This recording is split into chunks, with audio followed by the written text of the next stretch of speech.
Assalamualaikum warahmatullahi wabarakatuh. Perkenalkan, saya Nailatul Fadila dengan NIM 2414010036. Di sini saya akan menjelaskan Quran Surat At-Tahrim ayat 10 sampai 12. Baiklah, saya akan membacakan Quran Surat At-Tahrim ayat 10 sampai 12. A'udzu billahi minasyaitonir rajim. Bismillahirrahmanirrahim. Daraballahu mathalan lilladzina kafaru imra'ata Nuhin wa imra'ata Lut kanata tahta abdaini min ibadina salihaini fakhanatuhuma falam yughniya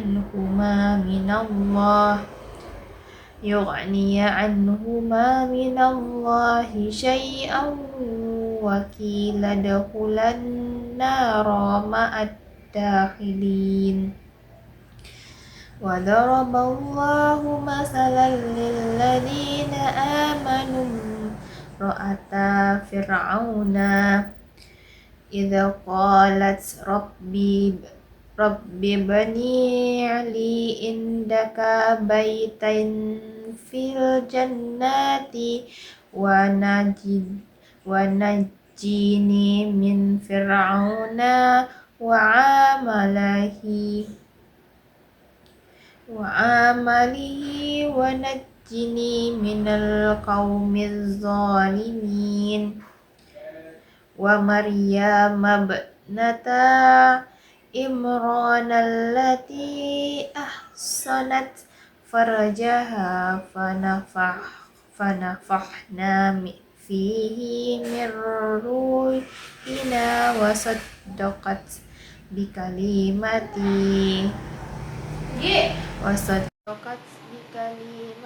ربها وكتبه وكانت من القانتين. Shadaqallahul azim. Artinya, Allah membuat perumpamaan bagi orang-orang kafir, istri Nuh dan istri Lut. Keduanya berada di bawah pengawasan dua orang hamba yang saleh di antara hamba-hamba kami. Lalu kedua istri itu berkhianat kepada kedua suaminya, tetapi kedua suaminya itu tidak dapat membantu mereka sedikit pun dari siksaan Allah SWT. Dan dikatakan kepada kedua istri itu, masuklah kamu berdua ke neraka bersama orang-orang yang masuk ke neraka.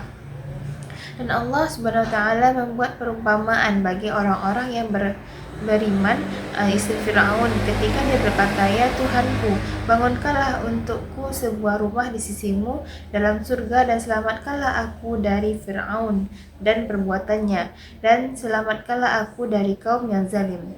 Dan Maryam putri Imran yang memelihara kehormatannya, maka kami tiupkan ke dalam rahimnya sebagian dari roh kami, dan dia membenarkan kalimat-kalimat Tuhannya dan kitab-kitabnya, dan dia termasuk orang-orang yang taat.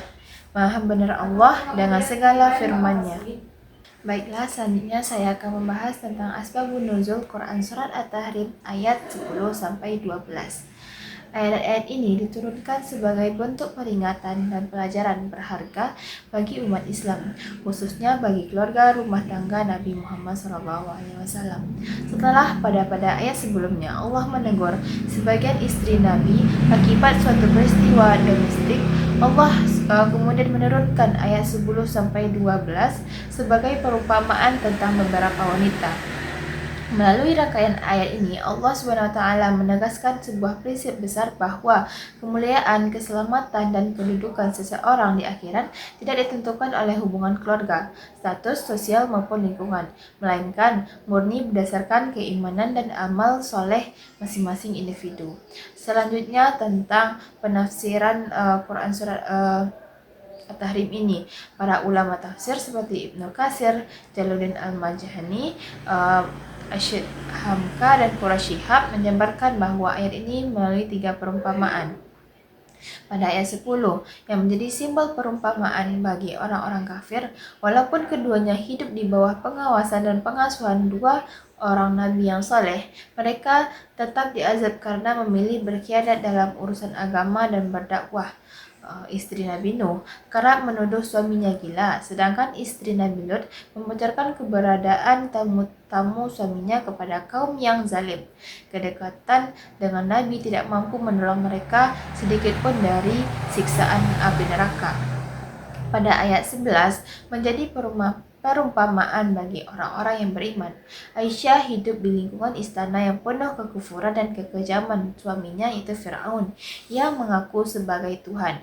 Namun Aisyah tetap teguh mempertahankan keimanannya, bersabar atas siksaan Firaun, dan berdoa agar dibangun sebuah rumah di sisi Allah SWT dalam surga serta diselamatkan dari kaum yang zalim.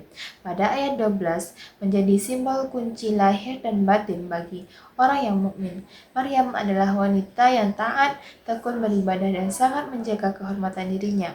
Atas kesuciannya, Allah meniupkan roh ciptaannya melalui malaikat Jibril hingga lahirlah Nabi Isa tanpa ayah sebagai bukti mukjizat dan kekuasaan dari Allah Subhanahu wa taala.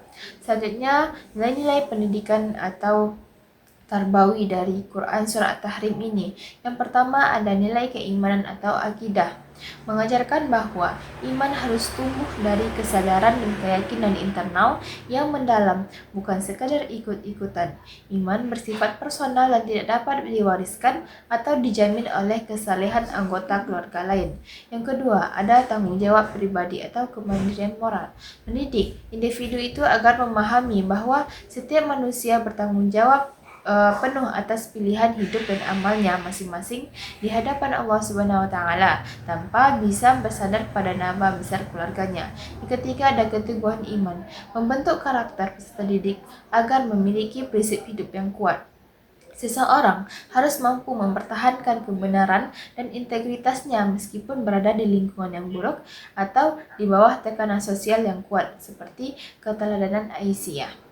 Yang keempat, ada nilai kesabaran dan tawakal, mengajarkan bahwa ketahanan emosional dan mental dapat menghadapi ujian hidup yang maupun fitnah lingkungan, sebagaimana Maryam yang tetap tenang dan menyerahkan segala urusannya kepada Allah Subhanahu wa taala. Yang kelima, ada metode keteladanan atau uswah hasanah, menunjukkan bahwa pentingnya visualisasi contoh nyata dalam dunia pendidikan agar peserta didik lebih mudah membedakan dan memilih jalan yang benar. Dan yang keenam, ada orientasi masa depan atau akhirat, melatih peserta didik itu untuk memiliki visi hidup jangka panjang, yaitu mendahulukan kebahagiaan dan ridha Allah Subhanahu wa taala di akhirat daripada tergerus oleh kemewahan duniawi yang fana ini. Yang ketujuh, ada kesetaraan dan kemuliaan wanita, membuktikan bahwa Islam memberikan kedudukan yang sangat mulia bagi perempuan, di mana mereka dapat mencapai puncak kesempurnaan spiritual dan menjadi teladan yang agung bagi seluruh umat manusia. Baiklah, sekian penyampaian materi dari saya. Kalau ada kata yang salah, mohon dimaafkan. Saya akhiri dengan wabillahi taufiq wal hidayah. Assalamualaikum warahmatullahi wabarakatuh.